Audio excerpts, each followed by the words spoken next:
Welcome to episode 3 of the Backmarkers podcast. I'm Jason.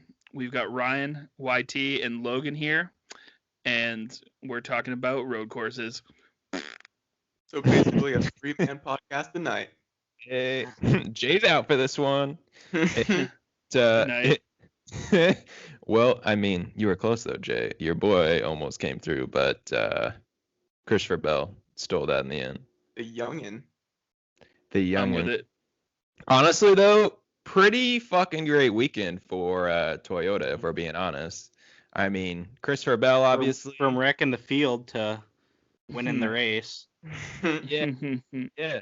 Christopher Bell, Ty Gibbs, and Ben Rhodes. A good week for Toyotas. Think about that. We'll just forget about the Ben Rhodes part. Can we just not talk about the truck series? That's like a shit stain on a mattress. Yeah, but then again, though, that John Hunter part, that was pretty solid. He kind of tie racing his way up. And for those that don't know tie racing, you shouldn't. You definitely do not want to know tie racing. Just picture a missile and no brakes. Guidance Actually system. to Christmas Picture lights. Arca brakes A with missile with a guidance system completely removed, just firing off in the corners. so But basically God. but John Hunter did what John Hunter should do. I'm not going to be impressed unless he wins like 7 races. So And races, damn.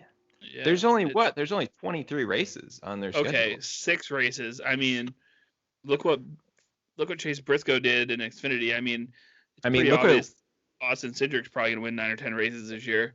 That is true. I mean, But then again, he came from like 14th to 2nd. look what William Byron did in the truck series. I mean, like shit, in that KBM equipment. I mean, No one remembers that. I I remember. remember that he had a really nice looking truck. He did. That That Liberty dark- University though. That dark blue is pretty solid. I'm That a red night. black guy like that scheme behind you, Ryan. But that dark blue, it's got me feeling in some sort of way. Yo, Chris- So since Brad- we're gonna not Sorry. talk about the truck series because AIDS won the race, how does everybody feel about Ty Gibbs? I oh, thought he put on a good race. He did a good job. He really impressed me there. I Where mean, is this- coming into your first NASCAR National Series start, that's something to be proud of right there. I mean, he's did- never been in an Xfinity car before, never has turned a lap in one before, and to In front of go a on camera. a place, but to run at a place like Daytona Road Course, where the cars literally will be sliding all over the whole time, that's something to be proud of right there. I It Definitely. was impressive. I It's what you think- should do when you're racing the best equipment on the track. I mean, there's that. I think we could have all seen him like having a few good runs at some of like the 1.5 miles and maybe some of the short tracks. But like the fact that he came out in that first start when everybody's just talking about Austin Cindric and AJ Allmendinger. Granted, I mean, shit kind of happened at the end of that first stage, right? I mean, AJ That kinda was fucked on himself both of them. over. Oh, That was 100% on both of them. Oh, that was definitely AJ's fault for sure. was I mean, mostly No, that was AJ's, both their though. fault. Mostly AJ's, but Mostly it AJ. also was a little bit of Cindric. They both could have avoided it, but they didn't. I don't think Cindric- Cindric thought AJ Allmendinger was Yeah. actually gonna keep turning left I either. don't think Like, so, but then again, though, like it's for a stage. Just check up. Allmendinger kind of deserved that, in my opinion. If he Yeah, if he I mean, really for thought he was going to blocking keep that coming early. down, yeah. I would have just let him either pass me, or if I was with his face, Cindric, I would have just checked up. Like, You you know, know, I would've it's just- a stage 1 win. I have the faster car than he did. He was a little bit faster than Allmendinger. he was racing for a playoff point. I guess that's probably the big. I mean, At that for point, him, he already has a win. You know, he knows he's going to be in the playoffs. The playoff points is what really matters. You know, obviously it probably did hurt his car a little bit, but I mean, shit, he was still competitive like the whole rest of the race. that was really impressive too, because that car should not have been up where it was. Like you see, Well, a lot I mean, he was cars that they right fall- front tire was getting cooled there from. Yeah, but also have the that arrow fender cut though, off. like going down Daytona 1 and 2 in the back straight, and then 3 and 4, that'll kill your car.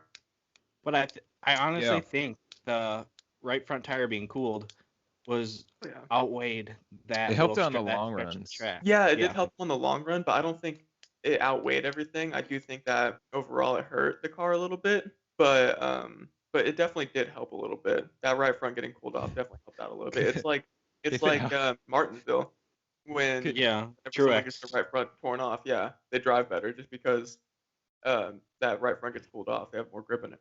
More Is- importantly, do we know everybody know who finished last in that race? Was it Almaner or no? Natalie Decker. Oh. Yeah. Mm. Shots fired. I mean, Damn. who could have imagined that? I mean, I will say it. This one was not her fault. No, it wasn't. She made got it 3 whole. absolutely She made it 3 whole destroyed. laps though. Through this chicane, that front Yeah. stretch chicane, and apparently she ended up going over the turtle and destroying the transmission, and it was leaking all over. So that's what ended her night. Honestly, at that point, if you know you're going over the turtles, just jump it as hard as you can. Just Mm. like see how high you can get. I mean, with the equipment she's running, I'm sure that ignition had a self-destruct switch in it anyway, so Yeah. that probably accidentally got flipped. Junior Motorsports isn't doing that hot start of the season if we're gonna go into some overreactions. Yeah, Um, I mean, right at the besides- start with Gregson, like going a few laps down, like just out of Never nowhere. I recovered mean, that was kind of a freak thing. But the funny thing was, like, all of a sudden there was like a late caution, and he was back in like the top 15 for a little bit. And Like, then got he- fucked over again.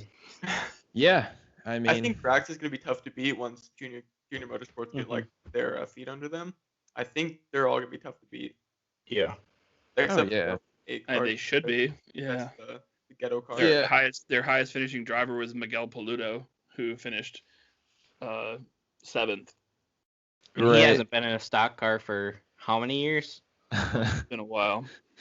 it Well, just I heard some of his biggest problem adapting to this was getting used to the H pattern shifter again, because he's Yeah. used to the paddle shifters. From the Porsche Yeah. Cup, yeah. Yep. And I mean, those cars drive Oh. so much differently. And Obviously. that's huge. Right. Yeah, no, I think they'll all get better, as the season goes on here. But I mean, I think we'll get into Homestead. I think one of those cars is a very good shot based on how he ran last year there. But I think we got to talk about the man that ended up getting it done on Sunday. I mean, Christopher Bell. It wasn't just that he showed up at the end. I mean, he was really there throughout most of the entire race. He was the only guy that was hanging with Chase Elliott most of the race, and he ran him down a little bit. So yeah, Christopher Bell ran really well the entire race. Honestly, all the Joe Gibbs cars were really fast. That was kind of a theme of the weekend, as we talked about a little bit earlier, with Toyota being so fast. It was all the Toyotas except for Bubba Wallace. Really. If we're being honest. He isn't good at Yeah. road courses, honestly. I'm No, excited to see him at that's the Oval and, something like, he really has to improve on there. Yeah, no, that was definitely true. I mean, I think You we could guys all. are all racist. Whoa. Hey, we are a Take it easy pro now. on this podcast. Though. everything podcast here. All right.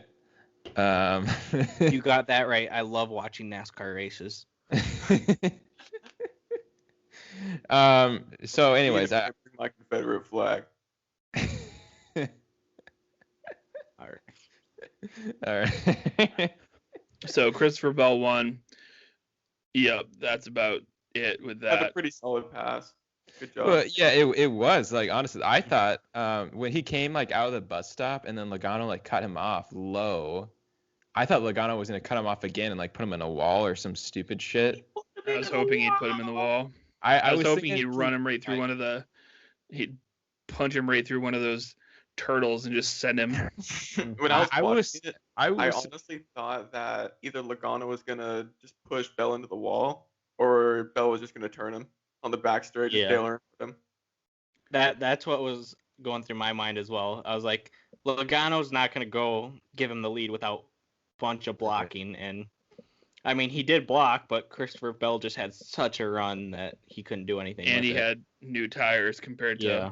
really old tires. Well, I mean, that was the thing was like, he just got like as soon as he got by Kurt Busch, I mean that was Logano's biggest friend that whole time was Kurt Busch holding up all the fast guys with tires. We saw Kyle Larson he might have been the one to get that win because he was in front of Kurt Busch for a split second, then overdrove turn 6, I think it is, right before he come back onto turn 1. To be fair, Kurt Busch did drive him in that corner really hard on top of that, which is why he ended up wheel hopping there. Yeah, no, I mean didn't Kurt Busch drive hard? Yeah, it's called Busch. being a smart veteran. Mm-hmm. Kurt Busch had, And I mean that was a good move right there. yeah, Kurt Busch had quite the eventful day. I mean, he had a top 5 car. I think we could probably all agree. Like he was fast the whole race. I think he was top 5 in every stage. He was extremely lucky going through the grass there. He just had second horseshoe. He had a couple mistakes there where he just got off and got set back, and then he got into Keselowski, who was the other guy that was all over the freaking place, locking up his brakes left and right.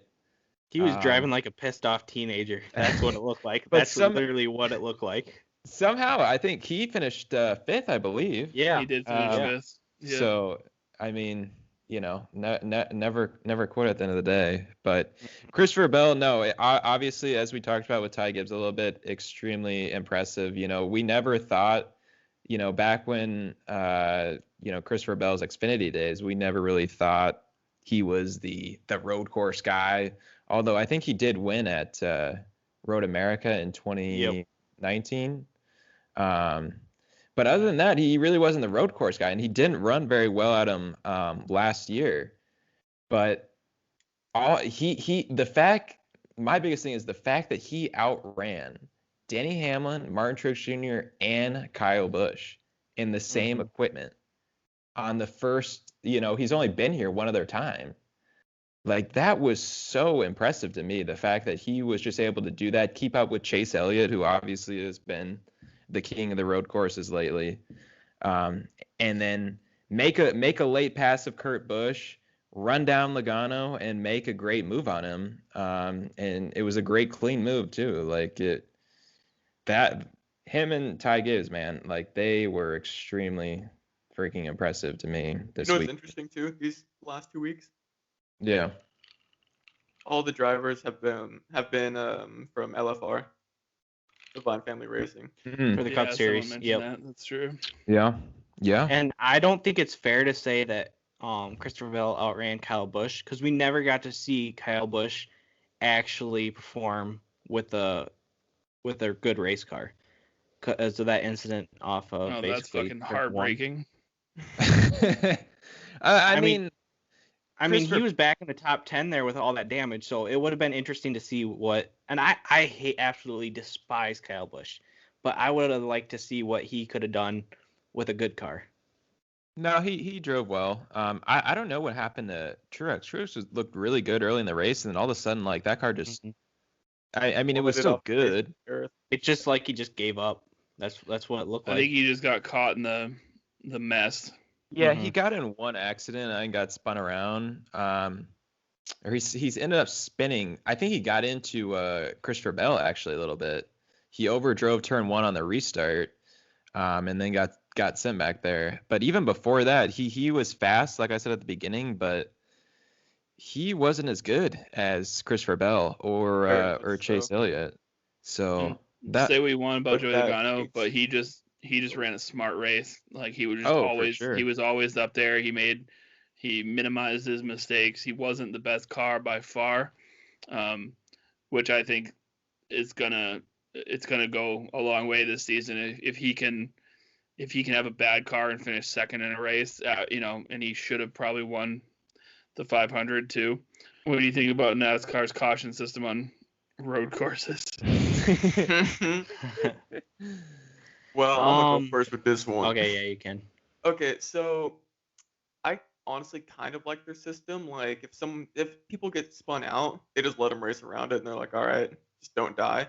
But if they're stuck in the grass and they throw the caution, like, it does kind of suck that Cinder didn't get a good chance at it. But I do like that system where if someone spins out and they're able to whip the car around, let them race. I mean, it's a massive road course. It's like 3.5 miles. Yeah, but there was like a legit wreck at the end of that Xfinity race that they didn't. Yeah. That they and in every other race they seemingly threw the flag for something that took an eighth of the field. For me, during one of the races earlier on in the race, there was a caution for a little bit, like a quarter panel or something like that was sitting on the apron, and they called a caution for that. But then at the end of the races, with like 5 to go, you have all around the track completely covered in fluids and debris from all, and there's no caution. They need to be a lot more consistent with some stuff like that. That's just their caution system in general. Like, not even just for road courses. Yeah. That's just in general. Because a bunch of drivers, like in the past, I've seen them complain about like oil on the track, like multiple drivers, and they still don't throw it. They're just like, all right. Go rally mode. And it's going to be impossible to completely make it a fair calling for each way because it's always going to be human error. Right. That's how it's going to be. But with this track, they need to do something different for cautions. Yeah. Because this track is so big and so different compared to the other road courses. I mean, but you also look at that and like there was a lot of spins or things that happened. Like most weeks, right? Like a spin, that's a caution. Like at Homestead, if like a lot of the one car spins we saw, that's a caution at every other track. So it is a judgment call because it's left in the hands of one person to decide that's a caution, that's not a caution. Put it out. Going back to like Mid-Ohio.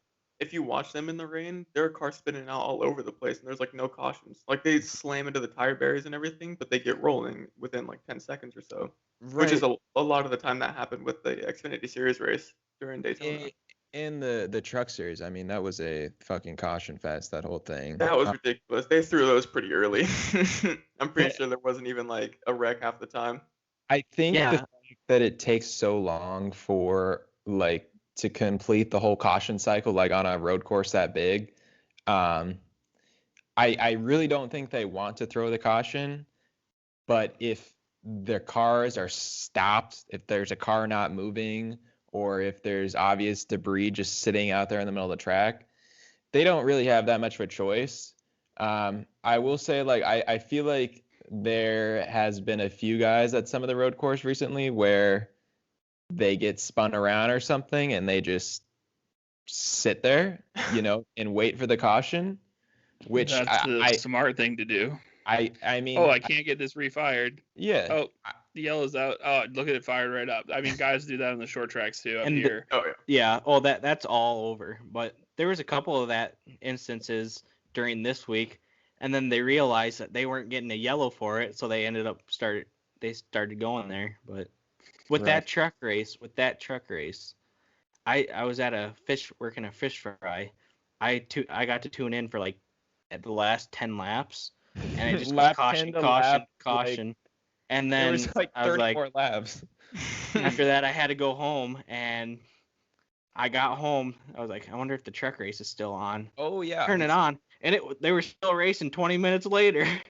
It just they need to do something about the caution system on that track, whether it's local yellows or they just need to figure out something, because the way they have it right now, it just does not work, especially for the entertainment value, because no one likes to see these trucks doing 60 miles an hour the whole time, causing like 5 minutes per lap.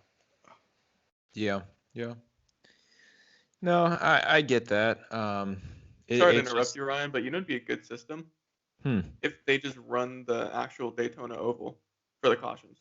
They would have to move the cones, but that would actually be a feasible option. I mean, that changed some stuff with fuel mileage and stuff, but I mean, honestly, for just this race at the Daytona Road Course, I think they need to start doing that. The biggest caution, the most discussion about that caution, to me, honestly, if it starts raining bad enough where cars are going off the track all around the track, then they can throw yellow. But until it gets to that point, I think it should be the drivers and team's choice whether they want to come down. Or my other option is, if they keep it how it is now, if they throw a caution, if you come down pit road, you have to put on the wet tires. You cannot put on slicks, because that defeats the purpose of the rain caution. That's a good idea. Yeah, that was the thing that didn't make a lot of sense to me. If they had that rule where like, yeah, that's why you're coming down pit road, that would make a lot more sense. The fact that it was, I mean, you could see it. We could see it. It was like there was a little bit here and there, but everybody not knew. Enough to warrant rain tires though. That's the thing. Cars weren't going off the track. Right. NASCAR's got to be smart enough and say, hey, like, is this enough to where like these guys are going to actually put on rain tires? And at that point, if you say there is enough, I think then yeah, it makes sense. I would still like, as YT, as you said, like leave it up to the teams to make that decision, you know, and unless it's a fucking monsoon or something ridiculous where there's standing water everywhere, then yeah, okay, that's a good reason for a caution. And at that point too, thanks for shouting me out, even though it was Logan, but I kind of agree. Oh, was it? Yeah. I mean, I figured both of you guys were kind of on the same page. We have the same ideas on a lot of things, but anyways, there is cat ass on the camera. Oh, Ben Rhodes making his first appearance in the podcast. Yeah, coming in, Ben Rhodes. How do you feel about the Daytona Road Course and Sheldon Creed? Yeah. But with the rain thing, I agree. Oh, Ben Rhodes still as interesting as ever. Yeah. I agree with just let the teams decide. But even if it becomes like a monsoon or something, maybe they should look at the radar. Make them come in. The radar, though. And dude, I mean, didn't Michael Schumacher? You can't really compare F1 to NASCAR, but didn't Michael Schumacher stay out on slicks that one time? Like it's one time. Oh, that was the sound of our audience turning off the podcast. Well, they're gonna be real sad when we start talking about. Because I just turned off the podcast. Yeah, one of these days we'll reach F1 here. I mean, people stay out on slicks for rain. They can do it. It's not just entirely impossible. Like, yeah, there's a lot less talent in the truck series because they're up and coming drivers. Like, they're trying to learn. But at that point too, like, that's the other thing is I guess maybe this is just a stupid question, strategy. But like, think about as I think Jay died from Caution Talk. Go ahead, Ryan. I was just thinking about this. We've killed this topic. You know, twice. but you know, caution. But this topic caution is for anything. Such a controversial topic. There's a video about it on NASCAR.com right now about why they don't use local yellows, so that probably would answer all of our questions. But that's the thing that is like we can question this. We can talk about this. That's why we have this platform here, is to talk about. Don't even throw a caution for it. Just let them pit if they want to. If they want to stay out and risk it for the biscuit, bro, risk it. Because it's not at the end of the day as much like. It did determine. It didn't determine the winner, but it also made a lot of people in positions where they shouldn't have been, and I think that Cody Ware should not have been starting in the top 10 there for one of the last restarts. Right. It was just a caution that at the end of the day, when you have it for rain and nobody puts rain tires on, and then you restart, it's just kind of like, why was that put in the race? To me, that caution was pure entertainment value caution that NASCAR threw. But it doesn't because really make I mean, that's the only reason, to bunch them all up and to cause drama. That's why I think to bunch them up. But like the guy that's way out in front is NASCAR's most popular driver. So like it, you know. Yeah, but if NASCAR wants to play that game, hold on, Ryan. Yeah, I think NASCAR is trying to make it more entertaining than actually focusing on racing. I think at that point they really just buried their own grave, or whatever you fucking say. But I mean, think. Let me interrupt all of you. Yeah. I just wanted to be Tyler for a second. Oh yeah, fuck y'all. But think about it. It is an entertainment business. Like that's what, and that's what a lot of sports are supposed to be. Yeah, it cost. I mean, look at the outcome. that save that Chase Elliott had, we would have never got that if there wasn't a yellow. Right. I mean, he probably would have won the race, in all honesty. Yeah. But I think they're just straying way too far towards entertainment versus actual racing. Like, the first 90% of the race doesn't care anymore. We don't care about it anymore. We just want to see the last caution that's going to come out from like 20 to 5 laps. Right. And I think that's like a bigger conversation for another day, maybe. The fact that, you think of all the changes NASCAR has made recently with going away from the old point system to the chase to the one race playoff to decide the champion, like one fucking race to decide the champion of the entire season.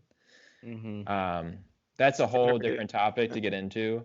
I think we've gone enough in that direction. Too far on the caution. Sorry that we've done 20 minutes on cautions. Fast forward about 20 it minutes. It needs to be addressed, all right? The cautions need to be Yeah.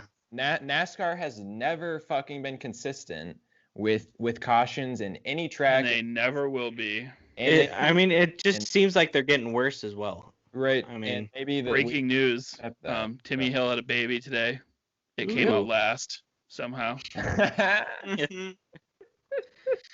I mean, it's not a Rick Ware car, so it can't be last. No, it's an MBM car, so it is literally last. It's an MBM baby. Shout out to Hudson Hill, dog. You born now. Hey. You're going to be listening to this podcast when you're like 12 and going, why the fuck are these guys talking about me? Good for Hill, man. I mean, shit. Hey, I don't know if you remember me, Hudson. We broke the news to the nation that you were born. Yeah, you should tweet. Hey, credit the Backmarkers podcast. Episode 3 of the Backmarkers podcast. Credit that shit. Yeah, we made you a star, Hudson Hill. You're probably the best driver in NASCAR now when you're listening to this. So how do you think the next gen car will change the road courses with it having independent suspension? I mean, that's huge for road courses. Yeah. No idea. I don't drive a car on road courses, and I have no technical knowledge of that. You said road courses, and Jay said, I fucking hate you. So. He's like, not again. Let me give you an interesting tidbit that people will be interested in, maybe. Adam Stevens wins a race before Kyle Busch, so that's fun. True. Yeah. The pit crew the crew chief who supposedly quit on Kyle Busch, even though that's really not what happened. People got all up in, and that's a good point to bring up. Like, people got all over Adam Stevens last year, I feel like, for Kyle Busch not performing. But I think, like, I don't know how one, like, indifferent sort of year from Kyle Busch means that, like, Adam Stevens is now just, like, the shitty crew chief. I mean, he won 2 championships, that guy, and I don't know how many races, like, a shit ton of races. And now, like, they had the fastest car. Now it just goes to show that it's not the crew chief and it's probably the driver. Yeah, I don't know about that. I don't know about that. But I mean, he won with Christopher Bell. He won with Christopher Bell. He won with Christopher Bell, but like, I mean, I don't think there's anybody that's like mentally sane that would say that Christopher Bell has more talent on an asphalt track than Kyle Busch. Like, I don't think that's something that's really up for debate. But the fact that like Christopher Bell's car was faster than the rest of his teammates, like, that says quite a bit about Adam Stevens, I think, personally. Okay, so let's bring it back to one of the segments we did last week, which we are gonna do every week. Rate the race here. Logan, I'm gonna start with you here. What would you rate the race? I'm going with 7, just for the fact that, it was pretty entertaining, but it was missing a few points just for the fact that NASCAR needs to do something with those cautions. Them rolling around for that long takes some of the entertainment out of it. Okay, YT? I'm going to give it a 7 out of 10 too. Same reason. With like the cautions and all that, makes it come down from like an 8. I'm gonna give the race a surprising 8.5. I was very entertained. I fell asleep during the boring part. You were entertained? By a road course? Dude, it was very entertaining. I mean, Can you say that again, Jay, really slowly? I want to hear it again. I hate the idea of road courses, but then when I see them, I'm like, oh, this is way more exciting than a Daytona 500 with 90% of the good cars missing. So it was a comparison thing, I think, too. And like I said, I think I fell asleep for like 30 laps. I'm sure half of them were yellow flag laps, and I woke up just in time for all the exciting stuff to happen besides my driver, not winning. But at least I'm not a William Byron fan because he's terrible. So it is what it is. And what did you rate the race, Rye? Obviously for me, I said it last week, like it's 5. 5 is a dead average race for me. I'm gonna give this race a 8.3. I'm gonna give it an 8.3. I thought there was lots of interesting strategies throughout the race. You saw a couple of, just based on the stages and that sort of thing. You saw there's a couple times where there was like 6 laps to go in the stage and guys stayed out. You had a handful of guys that pitted. It seemed like tires, they really meant a lot, more than maybe some of the other road courses. So I thought you saw a handful of mixed bags. The restarts were, it's crazy seeing all those guys try to fit down into turn 1. And you got guys that are coming all the way on the outside that are trying to break around everybody. And then the best part is when they make it off into turn 1, and then you have that little S right there where you can barely go too wide through there. And you got guys that are 3 and 4 wide coming off of turn 1 that are trying to fit through there. And then turn 3 is great. I love that too. So I thought there was a lot of great racing. There was a lot of guys that were coming and going through the field. And then obviously we had a great finish as well. So that's always good. My other question to you guys was, how would you, as I was watching this race unfold, and honestly all 3 races, I do not have a single problem at all with having this thing be an annual thing where we do the Daytona Oval and then the next week we come right back at the road course. What do you guys think about that? I'm okay with it. Yep. Yeah, me too. It makes a lot of sense. There's no reason to bounce to another track and then come back. I do think they should have had practice and qualifying, but I'm okay with it as long as for the Clash they add the 3 series. That's the only thing. So it's not just like, to me, the never gonna happen compared to this race. That to me it was boring. So yeah, I thought this race on Sunday was better than the Clash. Either that or the Clash, they run that backstretch oval, because two wonderful short tracks. Them running 2 of the road courses just doesn't make a lot of sense, especially so close. I honestly, like, coming into this race, I really wasn't, like, I wasn't that excited for whatever reason. I think a lot of it was because we saw, like, what the Clash looked like just a few days before that. So I was like, I don't know if I really want to see that again. But it definitely lived up to the bill. All 3 races I thought were very entertaining. Definitely more entertaining than anything we saw from... I thought all 3 races were better than all 3 races the week prior at the Oval. So I think it would be cool to do that. I like the little 3-race stretch they have where it's like Daytona Oval, you got Daytona Road Course, then you go to Homestead, like all 3 in Florida right there. Then you go right out to the West Coast swing. I think that's a cool start to the season. I still would like to see Sonoma in that West Coast swing early. I think that would be cool. If they can race Sonoma ever when the grass is green, at least that would make it a little better. No, they should have a forest fire going on while they race Sonoma. That'd be wicked interesting. Just tearing through the fucking brown grass. Like, why do they race with the brown grass? Wouldn't it look a lot better? California, you can't always have green grass. They don't always have rain. We got to talk to our resident Californian. California native. Yeah, tell us about California weather. grass. It's either very dry or very wet. There is no in between. Thank you for your input. Thank you. That was the weather either hot or cold. I want to bring this up before we we were gonna rate the race and then driver of the week. Yep. Interesting tidbit. Jamie McMurray has more points still than Alex Bowman, Ryan Newman, Daniel Suarez, Eric Jones, Chase Briscoe, Anthony Alfredo, Tyler Reddick, and William Byron. Yeah. Cody Ware finished ahead of Bubba. Ouch. What are you trying to say here? What are you trying to say? I apologize for Logan's sentiment. We apologize. I'm just saying maybe that he isn't as good as everyone thought he.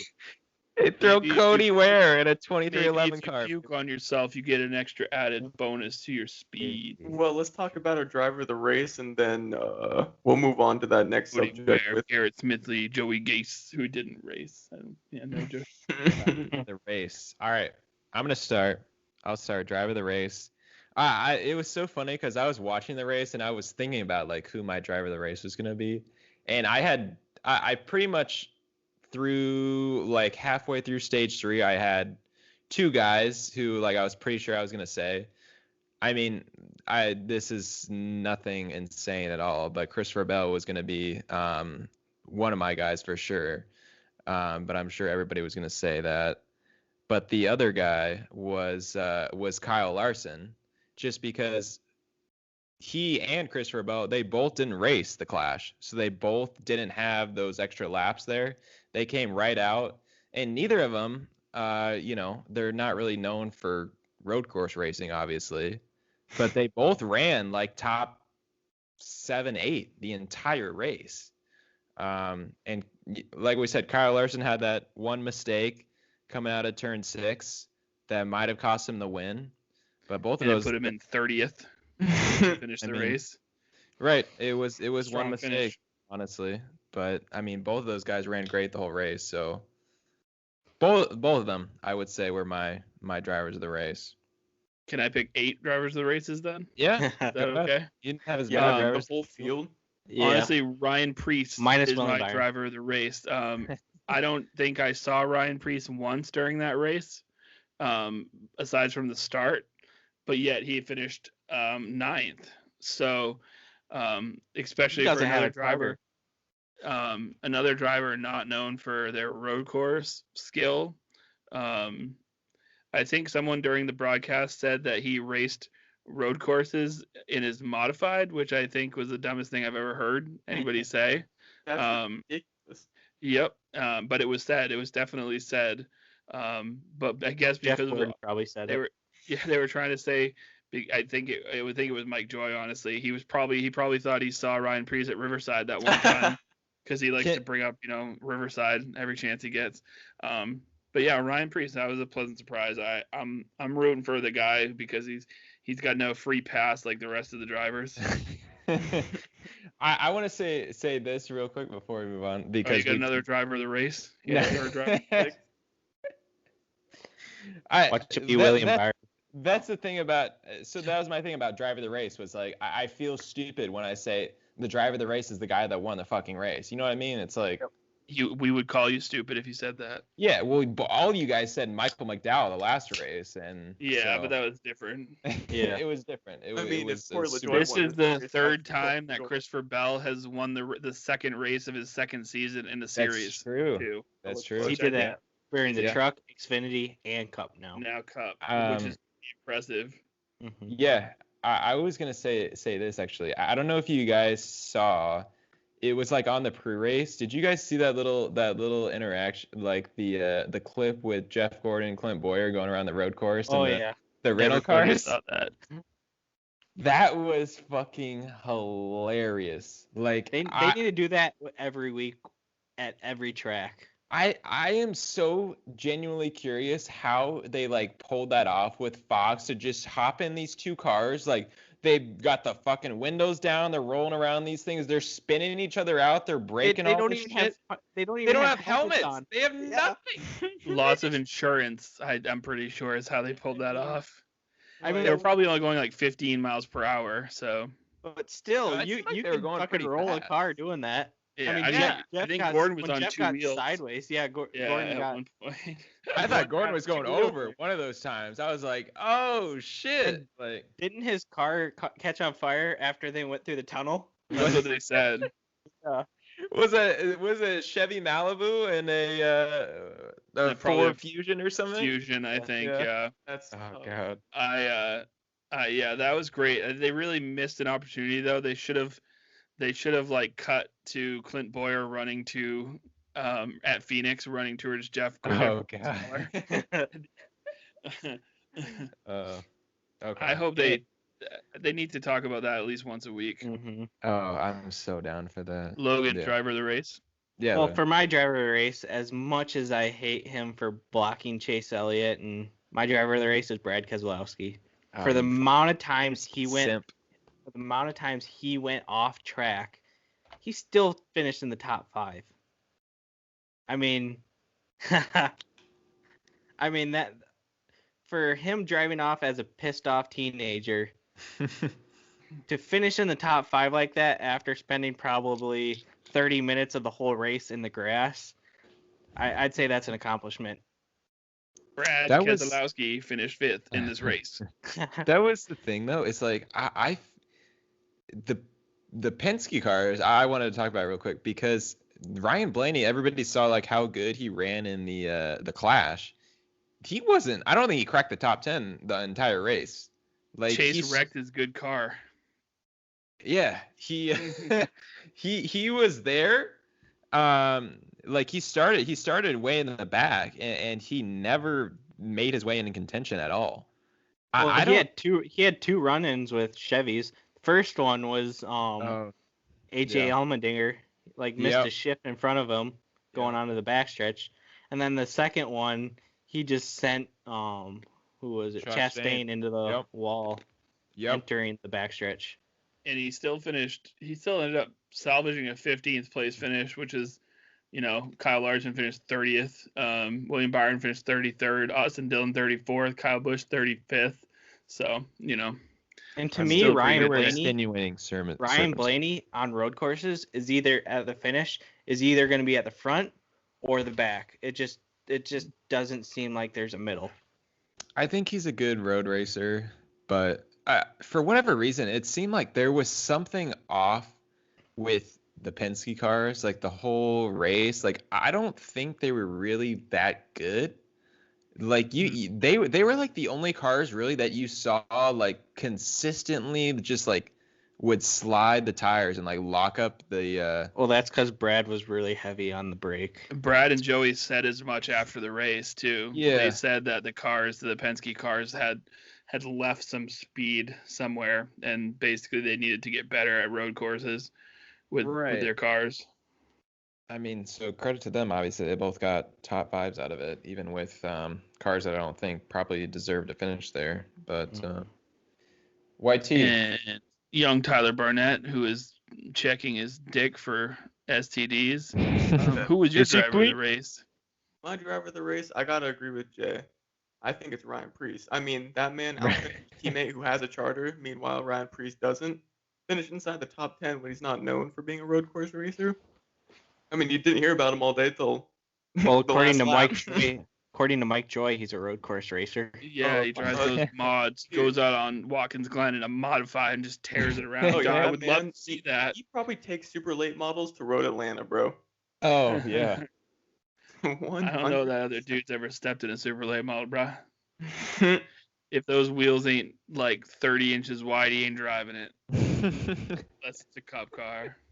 I think now we should touch on the our fantasy league that we're all in here. Let's see. Jay, you had Chase Elliott, Denny Hamlin, Michael McDowell, Joey Logano, and Truex. They all ranked top 10 in points, total points for this race. So you had Kyle Busch as well, but you were smart enough to leave him in your garage.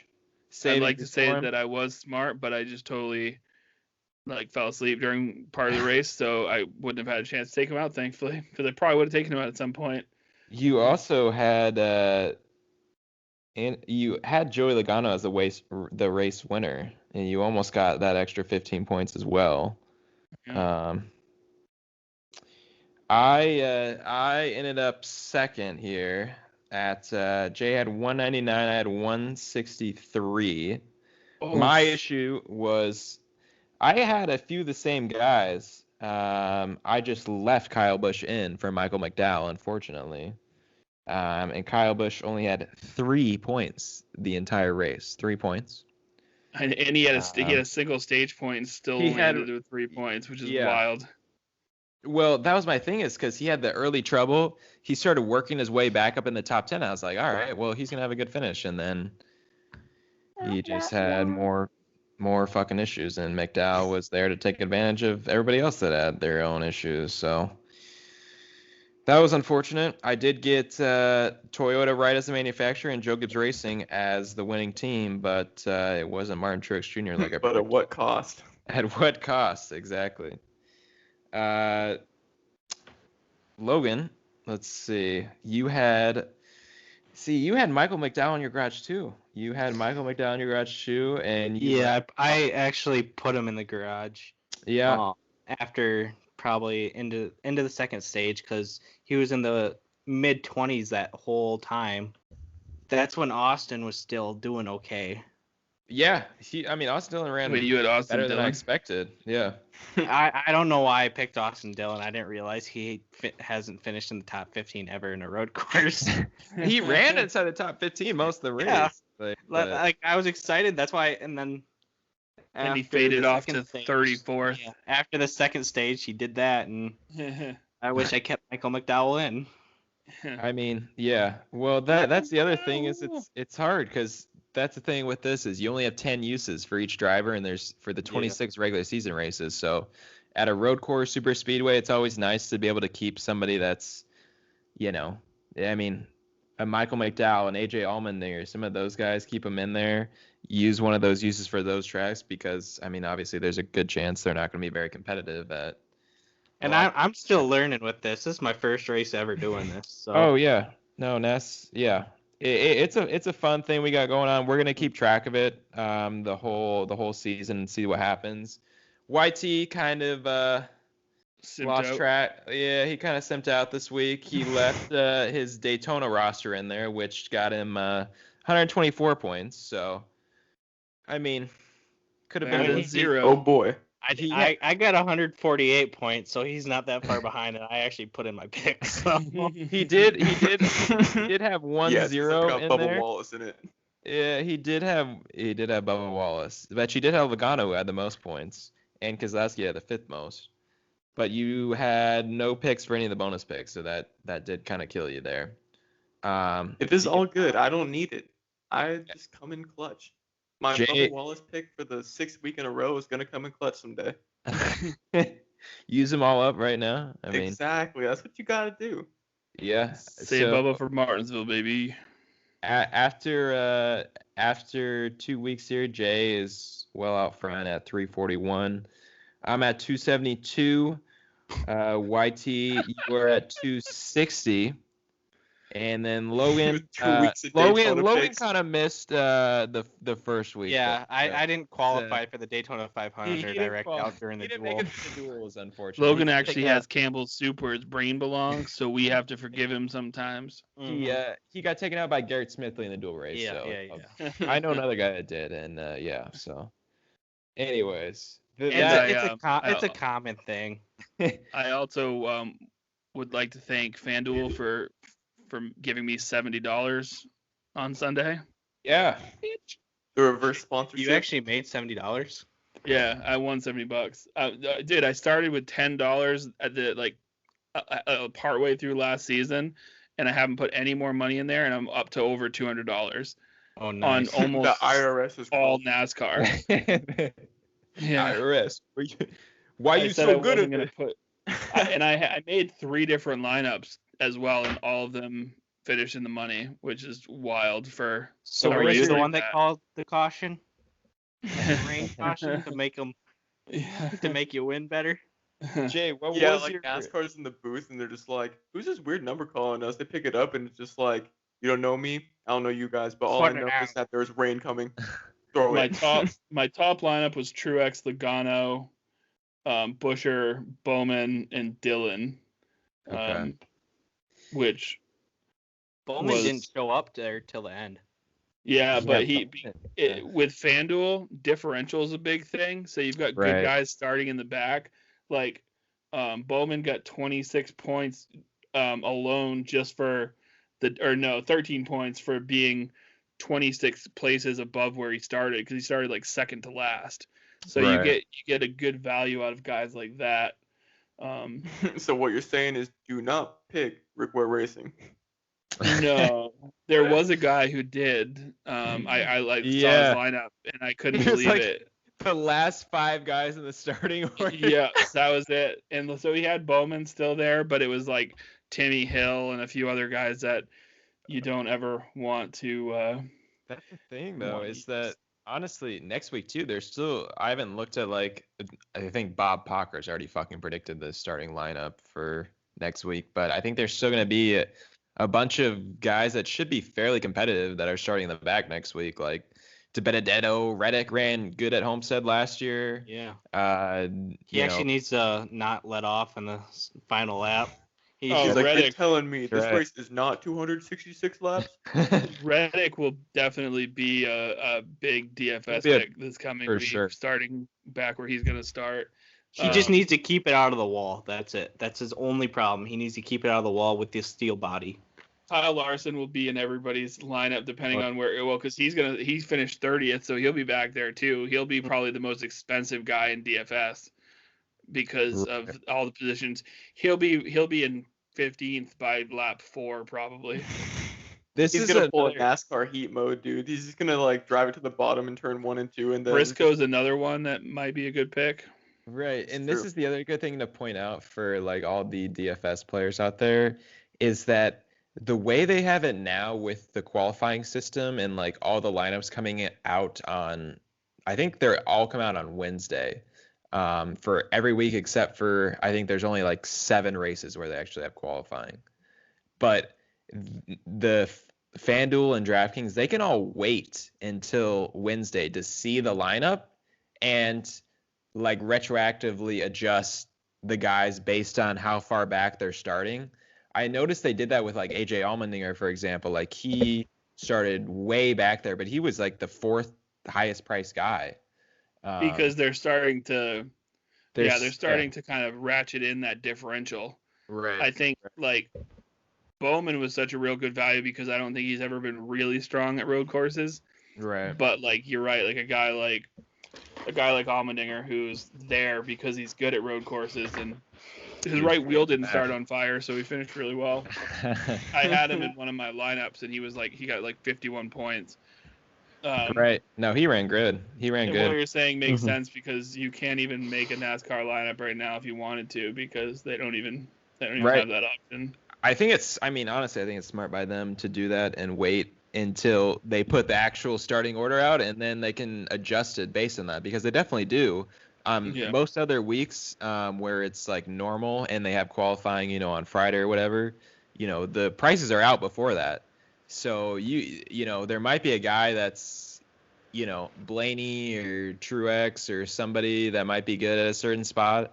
They might really fuck up qualifying and start 30 something, and then they're not properly adjusted to what maybe they should be. So. So our picks for the upcoming races at Homestead, I think we probably need to go over those. Starting with the Xfinity Series, since we don't have a Truck Series race this week, kind of a bummer, considering that's usually the most interesting race of the week every week. Yep. But except when Ben Rhodes wins it. Yeah, that's the only upside of no truck race this week is Ben Rhodes won't win, so that's a good thing. So Rye, who you got in Xfinity? Bro, I know. I was interested because I did look at. I don't think they published. We're recording this Monday night. I don't think they've fully published the official entry list for either series yet, but I do know that Ty Gibbs is not going to be in the 54 car this race. I think it's going to be Ty Dillon. I'm pretty sure.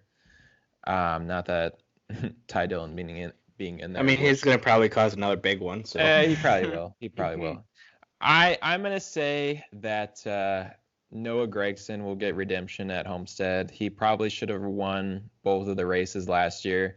I don't think now that Chase Briscoe is gone, I don't think there's Chase Briscoe. Chase Briscoe. Chase Bitchko. How about that?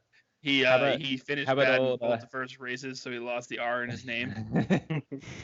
He lost his power steering at the last week. He basically lost his hood as well. So he lost power steering hood. away. Yeah. So Ryan's picking Natalie Decker. No, the Xfinity Series. 3 laps. I thought the Xfinity Series last year it felt shallow. I think it feels even shallower this year without Briscoe or Chastain. But I'm going to go. After that win, they should have sent Ty Gibbs full time. That was it. Yeah. Low-key. Well, he's going to be full time next year. Yeah. Yeah, I mean, there's no rush. There's no rush at this point. I think it's me, Noah Gragson. I think he should have won both of them last year, I think. I don't think anybody else. Obviously, in the way the Xfinity cars are set up and the downforce in them, the wall will be much more of an advantage being able to run that wall versus any other series this weekend. And nobody's been better at him than him. He hasn't been great on the restarts, which that might be the reason he doesn't win. And, he hasn't been able to get on the bottom and work the short runs as well as some other guys. But if it comes down to a long run, which it typically does at Homestead, I don't see anybody being able to stay with him. So Noah G is going to be my guy. If I can recall as well, last year at Homestead, they had 2 races, right? Yep. Mm-hmm. Noah was in place to win both of them, but then there was a late cautions. Yep. Yeah. And Noah really needs to work on his restarts here. And my pick for Homestead as well is Noah. I think he's finally going to get his 3rd win here. Yeah, my pick's Noah too, so I'm not even going to go in depth on it because everything Ryan said was probably true. I stopped listening after 2 or 3 minutes, but I'm good with that. What about you, Youngblood? I'm going Harrison Burton. He's going to get his win of the season, or multiple, but he's going to beat Noah Gragson. And I was going to say, Noah Gragson stole it. He stole it last year. Yeah, he's going to steal it again. Singular win, so he is William Byron of the Xfinity Series? Honestly, I could see that. Harrison's going to get his ass beat again. Yeah. Noah, then just get socked. I just love that Noah he was one of those drivers that actually threw punches, not just I respect those personalities. Basically, what it looked like a hug to the ground. That's what it looks like with a lot of other fights, but he threw some haymakers there. John West Townley, Spencer Gallagher. If that happens again with Noah Gragson and Harrison Burton, I want a Kim camera. I want to see Kim Burton camera. Oh, they're not going to miss out on that this year. I want to see that reaction. Hey, Kim Burton was be like, where's his dad? I'm going to fight his dad. Oh, wait. Hold up. He with beard right now. His dad is Dale Jr. now.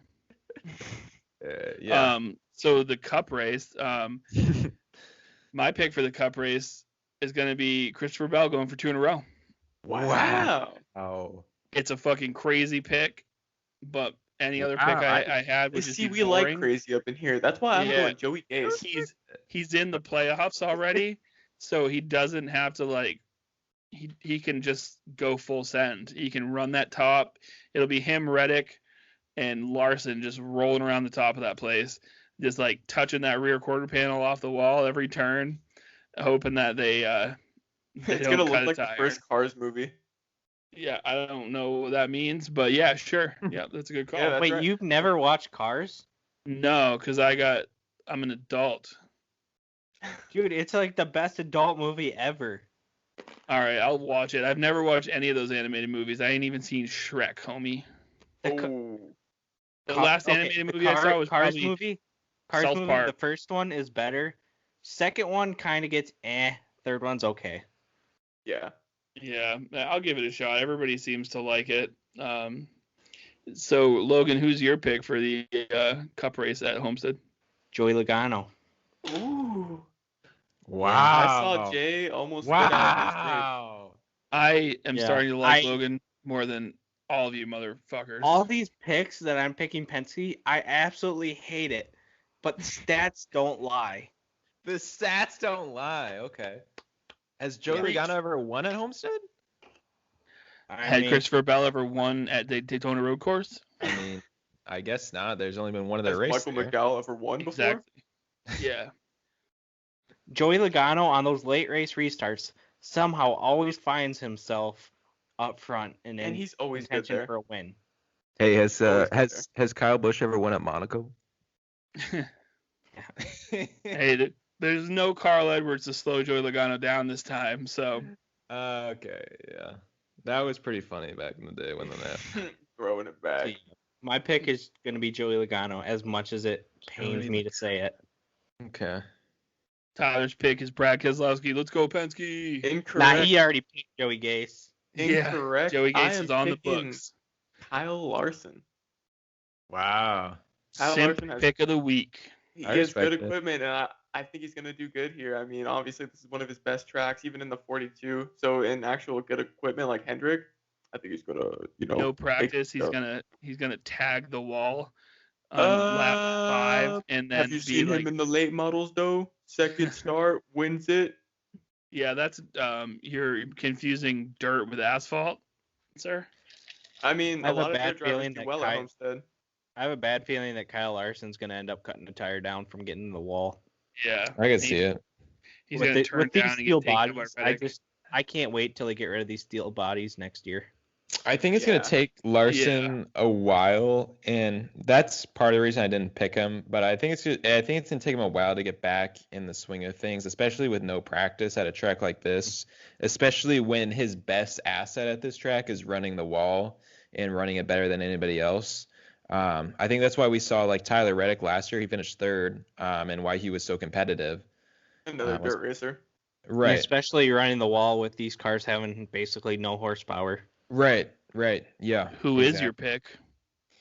My pick is going to be Denny Hamlin. They've come out of the gates firing. They've already won 3 stages. They're leading the point standings. I think he's going to get one. So all stages, no dubs. That's what I got for Denny Hamlin. I mean, he's leading the points. So next, Mark Martin. You know, about that, like Austin Cindric made a good point. I was watching a pre-race interview with Austin Cindric, and they were asking about like does winning that first race, is that like for you guys up to try a bunch of stuff and take more risk and that sort of thing? And he said basically like honestly like not as much, because like if you think about it, if you win the regular season title, that's 15 playoff points. That's 3 race wins right there. But as you see last season, that doesn't matter if you choke it away like that. I mean, yeah, but would you rather start the round of 8 like 40 points up on somebody versus being 40 points down?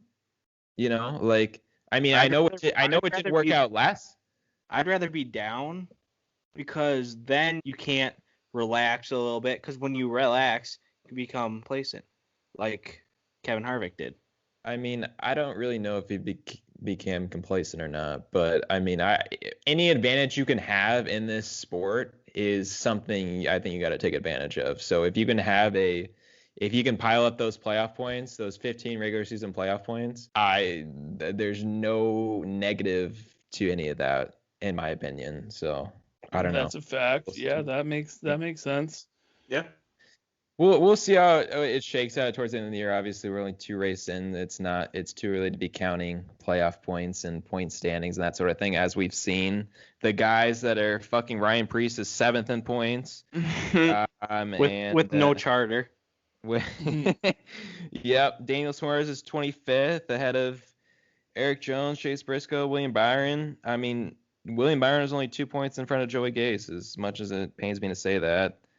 Matty D is pretty much last in driver points for every. The Benedetto has 5 points this season. That's tough. 4 points less than Quinn Hoof. My man's playing golf out here. 4 more than Derek Cope. Yeah. Homestead this week will be a real test for Denny Hamlin's new team and seeing how that does. Yeah, that's a great point. I honestly think this year, Bubba Wallace's main competition is that 43 car, and who else was it? I think the Benedetto. I think that's kind of a similar sort of situation. Suarez with that new team.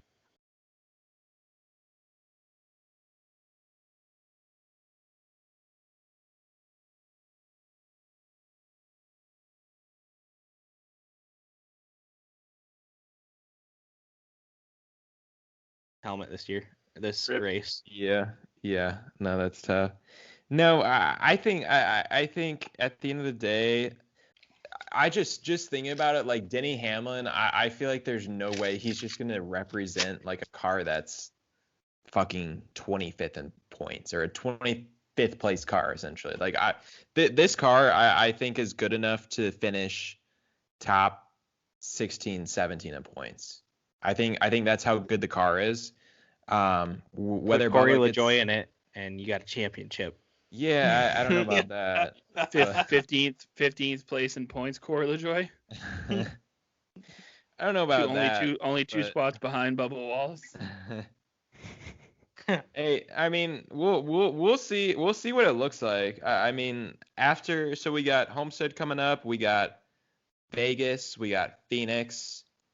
I think after those are kind of, 3 fairly different tracks. I think after that we'll kind of have a good idea of what that race team's going to look like going forward the rest of the season. Probably pencil Joey or Brad in for the win at Las Vegas and probably Joey for the win at Phoenix. So yeah, we're good. We're rolling. Penske, go. Yeah, I think Las Vegas is going to be Joey. I mean, he just is so good. It's a very Joey track. All right. Yeah. Well, let's save that for that pod. We live in the future, bro. Oh, do we? Yeah, I'm already at Phoenix, bro. No, me and Logan live in the future. Tyler lives 20 years ago. Look at that. He's got Dale Earnhart's mustache on his face. Dale Earnhardt, boy. yeah, that's his pick for this week. I want to see Tyler wearing a. He's gonna be Dale Earnhardt. I can't disagree with that pick. Coming in second, Neil Bonnet. Neil Bonnet. There we go. Second in heaven, Neil Bonnet, baby.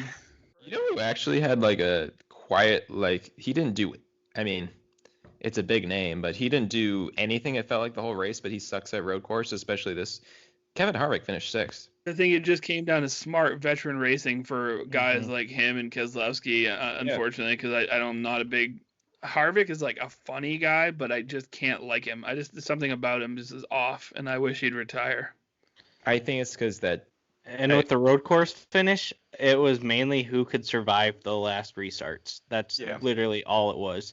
You had to be lucky where you were. Larson and Chase pieced out, so that opened a couple spots in the top 10. Yeah. That's fair. Yeah, okay. So, I mean, shit. It sounds like we got all our picks in for next week. Thank you to Logan's mom, who's probably going to be the only one who listens to this podcast this week. Hey, my girlfriend's heard you listened last week, so shout out. And Tyler's girlfriend. And a shout out to Logan's cat's butt for playing Ben Rhodes today. Baby. I mean, that was a good cameo. Oh, dude. There's no better description of Ben Rhodes. It's just Logan's cat's asshole. What are we going to do if fucking Ben Rhodes has 7 wins this year and wins a championship? I'll just go, Legitimate. Because he's gonna be that. Then he'll be the next Matt Crafton. Yeah. In 15 years, we'll be talking on this podcast about how Ben Rhodes just won a championship without winning a race. I honestly believe if he won 10 races in the championship this year, he'd race in the Truck Series next year. Oh yeah. Yeah, I don't think he's a Truck Series driver. Any upside. He's not moving up unless he's like gets a small team deal like Natalie Decker. That's it. Or no, I could see him if he'd have to get a lot of sponsor money behind him, because if Sheldon Creed can't get a fucking sponsor, Ben Rhodes can't get a sponsor. I think Bombardier is probably a Thor Sport sponsor. I don't even think they're probably in the Ben Rhodes business now, but like Ben Rhodes has no fans. Mm-hmm. Sorry, I feel like nowadays there's a lot of just truck drivers, like solidified truck drivers, who are going to be there, maybe Xfinity Series for the rest of their life. Granted, Ben Rhodes is about 7 years younger than I thought he was, but he's still. How old is he? He's 23. Yeah, he's a certified truck driver though. Yeah, I thought he was like 30 at least. I thought he was like 27. When I look at him, the one word that comes to my mind is cunt. I'm like, oh, Ben Rhodes cunt. Like that's just like he like drives like an asshole. But not in like he doesn't win the races when he does it either. That's the problem. Yeah. Granted, I had no respect for him before last year, but after the Texas incident, there's completely no respect at all. No, that could have been a real bad accident. Now, granted, like I have dreams about seeing. Christian Eckes had to be put on painkillers after that. Yeah, I mean, I'm gonna need to be put on painkillers if Ben Rhodes wins another fucking race. Just take too many of them and overdose. Oh yeah, dude, I'm gonna be dosing pretty high. So thank you again to those 4 or 5 people who might listen to this whole podcast. I know you're probably related to one of us, and you're doing it to us as a unknown favor, or maybe you want to shout out on next week's podcast, JB. I'm talking to you. Let us know. Just send us a twit or an Insta, or hit the slide up in our DMs. Hop in our DMs, baby. Yeah, Rye wants all of our those DMs. All of our social media is in the description. So, are you 18 and on Instagram? Hop up in Ryan's DMs, baby. Yeah, you can see his name. Male only. We don't need another NASCAR Twitter incident. There was just one the other day with the unloaded cube. 48. Yeah, we don't need to get suspended like Chip Ganassi. Hey, yep. Yeah, and then the last shout out to my 162 YouTube channels that are all viewing this podcast. Thank you all. Hey. Trying to get us monetization, baby. There we go. What a dipshit. Tyler, just create a bunch of bots. Oh, you already know I am. Check us out. They're going to be dropping comments too. They're going to be like, check out my profile. All right. So thank you for listening to the Backmarkers. Peace.